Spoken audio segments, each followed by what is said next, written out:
नमस्कार, मैं doctor Sumit Gupta, consultant dermatologist और विटिलिगो विशेषज्ञ स्किनोवेशन क्लिनिक्स में कार्यरत हूं।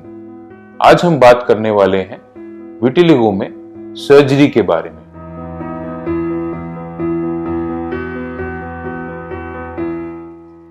विटिलिगो यानी सफेद दाग की जो बीमारी है, जो फुलवेरी जिसको बोलते हैं, ये जब स्टेबल हो जाती है तो सफेद दाग अक्सर रुक जाते हैं। ये ना बढ़ते हैं ना कम होते हैं। ऐसे में हम अक्सर सर्जरी की मदद लेते हैं। सर्जरी की मदद लेने से पहले आवश्यक करना चाहेंगे कि ये बीमारी स्टेबल है। स्टेबिलिटी के लिए हम चाहते हैं कि ये जो व्हाइट पैचेस हैं ये 1 साल से ज्यादा से नए नहीं आए हो और इनमें कोई वृद्धि नहीं हुई हो, इनके साइज में कोई वृद्धि नहीं हुई हो।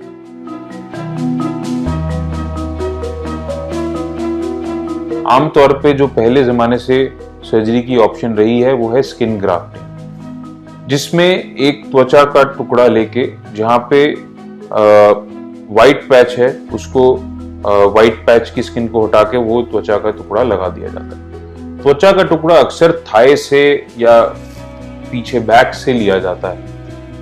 अब इसमें समस्या ये है कि जितना बड़े व्हाइट पैचेस होंगे हमें कम से कम उतना ही बड़ा त्वचा का टुकड़ा लेना पड़ेगा उसको कवर करने के लिए। और कई बार ये जब हम कवर कर देते हैं तो व्हाइट पैच तो कई बार नजर नहीं आते, बट पैच वर्क जैसा दिखता है, जैसे लगता है किसी ने त्वचा का स्टिकर लगा दिया ऊपर। वो उभरा हुआ भी दिखता है और उसमें कई बार अलग अलग तरीके के रंग भी होते हैं। तो इसलिए आजकल जो सर्जरी के तरीके हम करते हैं वो है सेलुलर मेथड्स।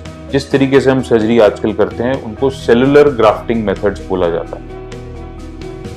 इनमें से जो हम सबसे ज्यादा करते हैं उसका नाम है मेलेनोसाइट ट्रांसप्लांटेशन, यानी non cultured epidermal cell suspension transplantation.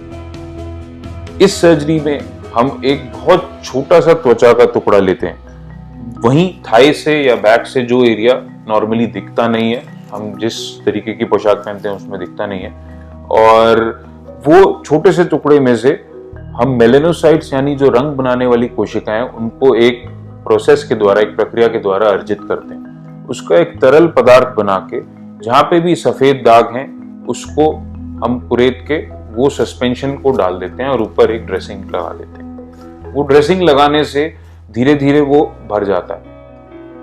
Surgery के बाद ये ड्रेसिंग अक्सर एक तो वहां पे ड्रेसिंग रहती है जहां पे पैचेस थे, और जहां से हमने स्किन लिया है, जहां पे त्वचा का टुकड़ा लिया है, वहां पे ड्रेसिंग रहती है। ये दोनों ड्रेसिंग अक्सर 7 से 10 दिन तक रहती है, उसको हम उतार देते हैं। उसके बाद उतारने के बाद में जो सफेद दाग हैं वहां पे वो उस समय रेड होते हैं, जैसे भी कोई चोट हील हुई हो, कोई जख्म भरा हो, वैसे जब वो लाल होता है वैसे ही वो लाल होता है। धीरे धीरे करके उसमें जो मेलेनोसाइट्स हमने डाले हैं वो मेलेनिन बनाना यानी पिगमेंट बनाना शुरू करते हैं, जिससे वो एरिया कलर हो जाता है, फिर से उसमें उसी तरीके से रंग आ जाता है जैसे उसके आसपास की चमड़ी में स्किन का कलर है, और इस वजह से इसमें कलर मैच बहुत बेहतर होता है। ये चमड़ी उभरी हुई नहीं दिखती। तो अक्सर इसमें जो रिजल्ट होता है वो इस तरीके से दिखता है कि पहले कुछ वहां पे था ही नहीं, पहले कभी कोई व्हाइट पैच था ही नहीं।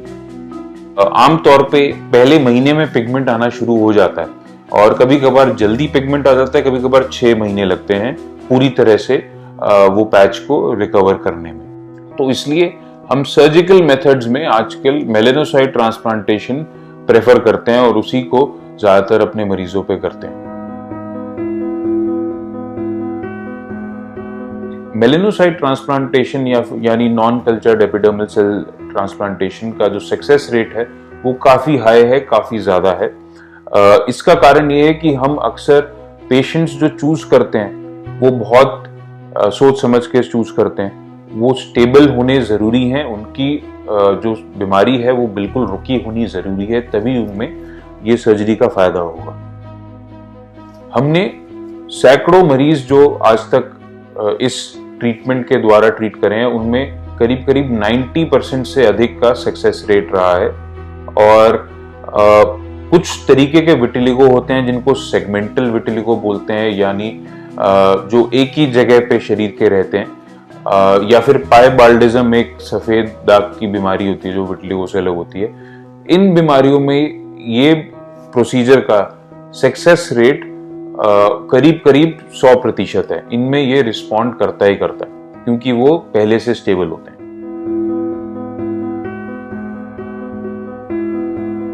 मेलेनोसाइट ट्रांसप्लांटेशन सर्जरी अक्सर लोकल एनेस्थीसिया में या फिर इवन टॉपिकल एनेस्थीसिया यानी सिर्फ सुन्न करने की दवाई लगाई जाती है पैचेस पे, और जहां से चमड़ी ली जा रही है वहां पे सुन्न करने की दवाई लगाई जाती है, और जैसे वो सुन्न हो जाता है फिर हम वो सर्जरी कर देते हैं। तो इसमें ऐसा नहीं है कि बिल्कुल बेहोश करके की जाती है। हाँ, अगर बहुत बड़े पैचेस हों तो जनरल एनेस्थीसिया यानी बेहोशी के डॉक्टर का भी हम मदद लेते हैं और उनको जनरल एनेस्थीसिया में करते हैं। बट ज्यादातर मरीजों में इसको लोकल एनेस्थीसिया यानी सुन्न करने का इंजेक्शन या सुन्न करने की दवाइयों से ही, सुन्न करने की क्रीम से ही सर्जरी को कर सकते हैं। इसमें सर्जरी की अवधि अक्सर 2 से 2.5 घंटे होती है। उसके बाद में हम कुछ देर तक मरीज को चाहते हैं कि वो एडमिटेड रहे कमरे में, थोड़ा सा रेस्ट करें और फिर वो जा सकते हैं। ओवरनाइट एडमिशन यानी पूरी रात के लिए हम कभी भी भर्ती नहीं करते। सर्जरी के बाद अक्सर जब हम पट्टी को, ड्रेसिंग को खोलते हैं और वहां पे हीलिंग हो जाती है पूरी तरह, तो हम अक्सर फोटोथेरेपी यानी यूवी रेस ट्रीटमेंट या एक्साइमर ट्रीटमेंट का सहारा लेते हैं ताकि पिगमेंटेशन जो है वो जल्दी आए। हमने जो चमड़ी में मेलेनोसाइट्स, जो त्वचा में मेलेनोसाइट्स पहुंचाए हैं, हम चाहते हैं कि वो जल्दी काम करना शुरू करें और जिससे वहां पे पिगमेंटेशन पूरे में आ जाए और वो पूरी तरह मेलेनिन वहां पे बन जाए।